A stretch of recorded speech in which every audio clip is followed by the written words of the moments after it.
Kolege i kolegice, da, Uljanik i vidjeli smo Uljanik, naravno žrtve su radnici koji su prevareni, isti oni koji su bili prevareni 80-ih godina kad su propadala ta socijalistički mastodoni koji nisu mogli provesti ni toster, to je zašto su propale ta poduzeća socijalistička, imate dole tih slonova od Rijeke dole do Omiša i da, i onda se štrajkalo, stotine tisuća ljudi na ulici, radnika, tisuće poduzeća insolventna, o tome se ne govori, danas gledamo posljedicu toga, danas to vidimo i ona poduzeća koja su mogla biti konkurentna na otvorenom tržištu su opljačkali crveni mundiri.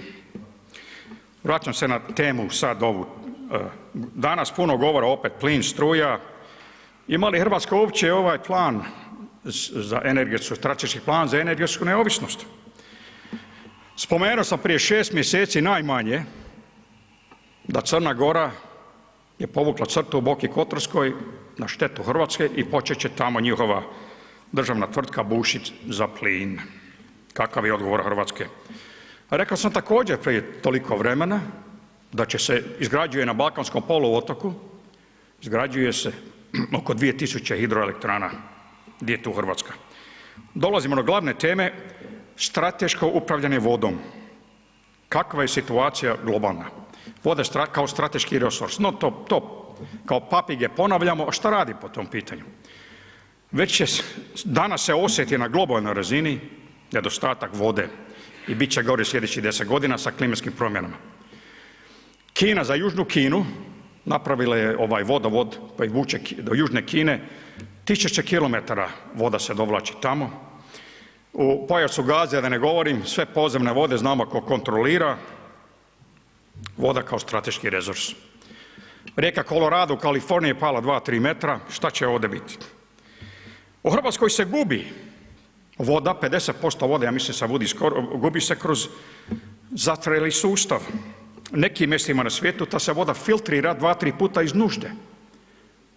I na kraju za poljoprivredu onda ide u kanalizaciju, ono što nije sanirano. Mjerila, recimo, kakvo je stanje u Hrvatskoj ako u Ujedinjenom Kraljevstvu, ako 30% kućanstava nema mjerilu za vodu? Kad bi mi svugdje uspostavili ta mjerila, smanjili bi možda tu vodu gubite do 30, do 40%.